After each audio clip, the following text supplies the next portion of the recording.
Hello दोस्तों, Ravi sir classes में एक बार पुनः आपका स्वागत है। पिछले वीडियो में जैसा मैंने आपको बताया था व्हाट इज इंग्लिश एकदम अलग एक यूनिक ढंग से, जैसा कि आज तक किसी ने आपको बताया नहीं होगा।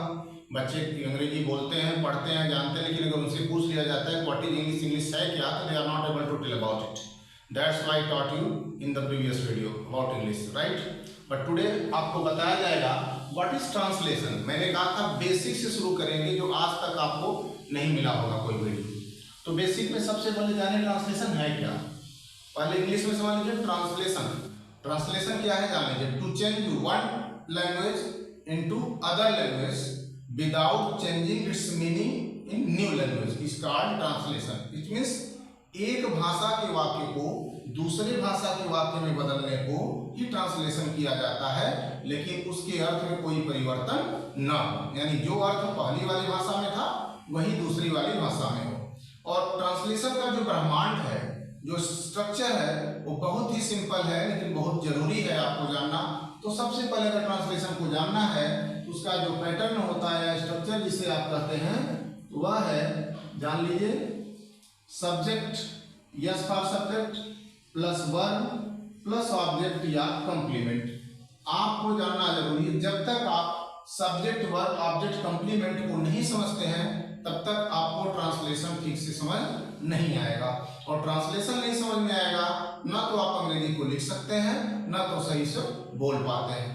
तो इसलिए आपको समझना होगा सबसे पहले सब्जेक्ट। आज तक आपको सब्जेक्ट के बारे में कुछ पता नहीं होगा तो लोग नॉर्मली एक छोटी सी परिभाषा लोग बनाए हैं कि काम करने वाले को कर्ता कहते हैं। जैसे हम कहते हैं डूअर इज कॉल्ड सब्जेक्ट। जब हम सब्जेक्ट की परिभाषा देखते हैं तो उसमें आता है, लोग ज्यादातर यही कहते हैं, डूअर इज कॉल्ड सब्जेक्ट। इसका मतलब है काम करने वाले को कर्ता कहते हैं।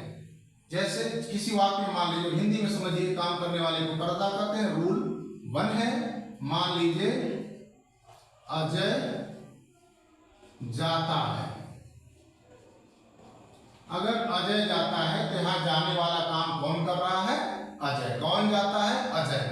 इस तरह से आपको यहां तो पता चल जाता है कि काम करने वाले को कर्ता कहते हैं, इसलिए रूल 1 के हिसाब से अजय करता है। रूल 1 इस पे, नियम 1 इस पे लागू होता है। लेकिन अगर आपसे कोई कह दे, दूसरा वाक्य आप देखिए, अजय मेरा भाई है। अब यहां पे तो कोई काम हो ही नहीं रहा, इसका मतलब है कि आपको पता नहीं होगा। अगर काम हो नहीं रहा तो अजय सब्जेक्ट हो ही नहीं सकता, इसमें सब्जेक्ट पता नहीं है। जबकि यहाँ पे अजय सब्जेक्ट है, लेकिन इसका नियम आपको जानना बहुत जरूरी है। आप समझ सकते हैं, लेकिन अगर किसी को समझाने की जरूरत पड़े उसे भी आप समझा सकते हैं, अपने घर के बच्चों को और भाइयों को। तो सबसे पहले इसके लिए आपको रूल 2 के बारे में जानना पड़ेगा। और रूल 2 यह होता है कि जिसके विषय में कुछ कहा जाता है उसे ही कर्ता या सब्जेक्ट कहते हैं। क्या होता है? अबाउट whom, शॉर्ट में आपको बता दिया जा रहा है, अबाउट whom और which, जिसके विषय में कुछ कहा जाएगा उसे ही शब्दकर्ता कहा जाता है। अब आप देखिए रूल नंबर 2 है। रूल नंबर 1 अजय काम करता है, इसलिए रूल नंबर 1 से अजय करता है। रूल नंबर 2 में भी बताया जा रहा है कि अजय के बारे में कहा जा रहा है। तो पहले वाक्य में जो अजय है वह दोनों नियम से, दोनों रूल से सब्जेक्ट है।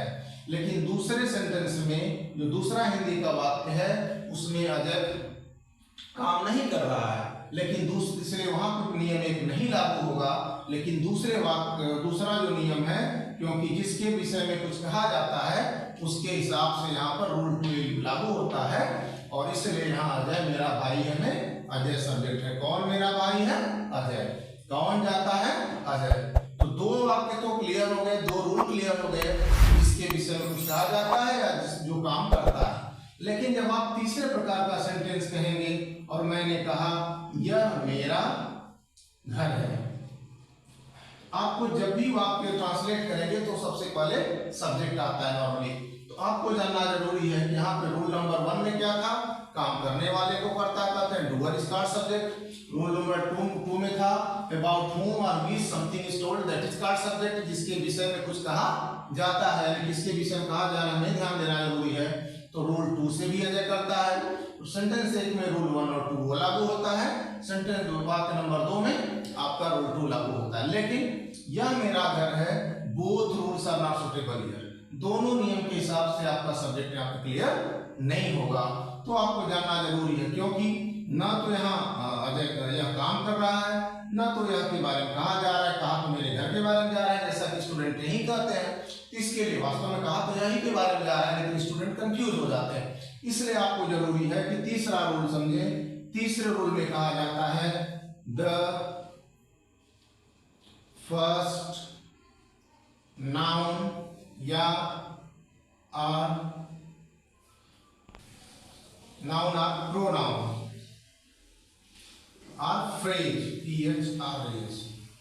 इस कार्ड सब्जेक्ट। अब यहां जानना जरूरी है, सुन लीजिएगा। The first noun, pronoun or phrase of a sentence is called subject, यानी हिंदी के वाक्य में आया हुआ प्रथम नाउन, प्रोनाउन या फ्रेज होता है, वही सब्जेक्ट कहा जाता है। दोस्तों मेरे चैनल को लाइक, सब्सक्राइब, शेयर जरूर करते रहिएगा, क्योंकि ताकि आपके जो दोस्त हों उनको भी इसके बारे में जानकारी मिल सके और जो नया वीडियो मैं बनाऊं उसकी तुरंत इंफॉर्मेशन आपको मिल जाए। तो जानना जरूरी है। तीसरा सब रूल है द फर्स्ट नाउन। आप देखिए रूल 1 जो होता है, रूल 3 फर्स्ट वाक्य नंबर 1 में भी लागू होता है, क्योंकि पहला नाउन अजय है तो यह तीनों रूल से यहाँ पे अजय सब्जेक्ट है।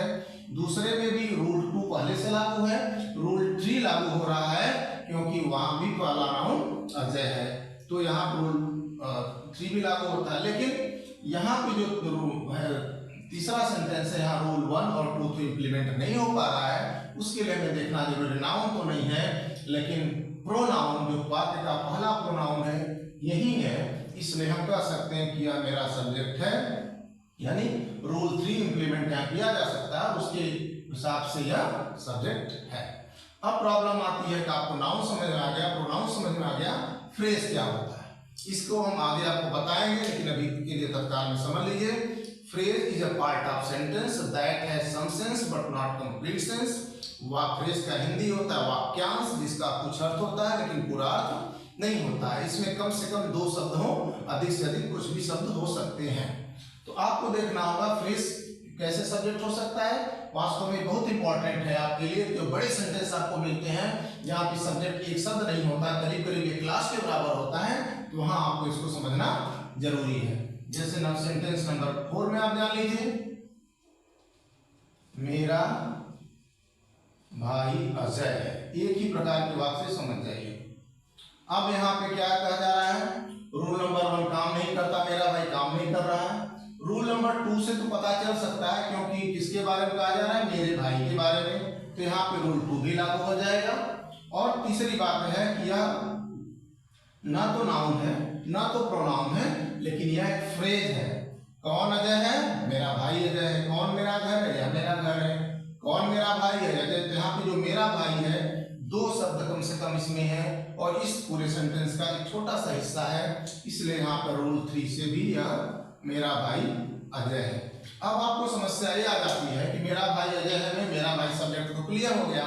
जब आपको बड़े सेंटेंस मिलेंगे वहां पे स्टूडेंट ट्रांसलेशन करते समय, ट्रांसलेट करते समय कंफ्यूज हो जाते हैं। जैसे आप देख लीजिए, सड़क पर चलती हुई गाय काली है। अब यहाँ पर किसी भी स्टूडेंट से हम लोग पूछते हैं जब पहली बार, अगर उसको नहीं बताया गया है तो सीधा कहता है यहाँ पे गाय सब्जेक्ट है, गाय के बारे में कहा जा रहा है। लेकिन दोस्तों दुनिया की सारी गाय नहीं काली है।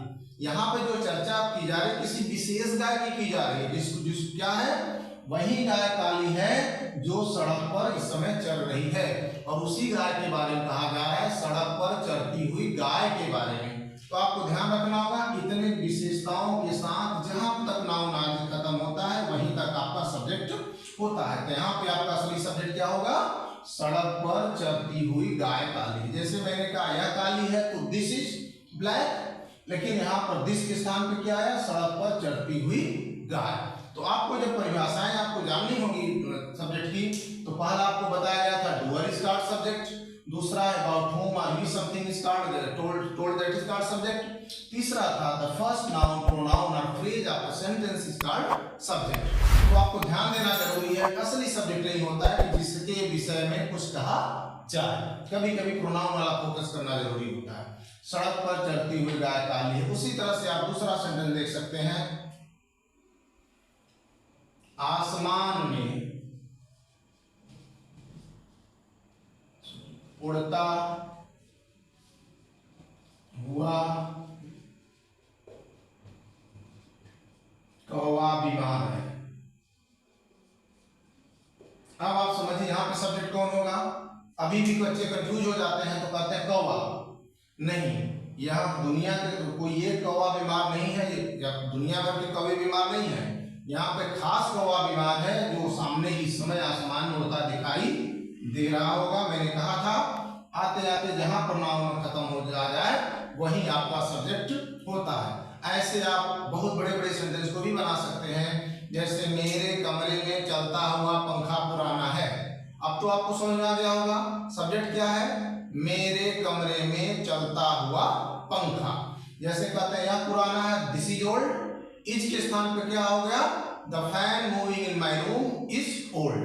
तो क्या हो गया, मेरे कमरे में चलता हुआ पंखा। तो दोस्तों आपको मैंने बताया कि सब्जेक्ट बहुत जरूरी होता है।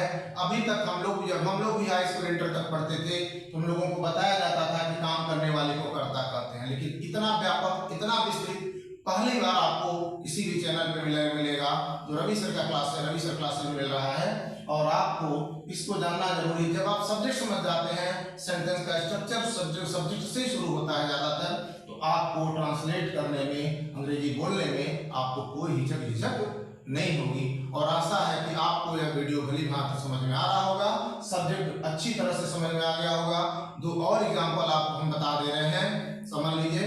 छत पर मुस्कुराती हुई लड़की मेरी सहेली है।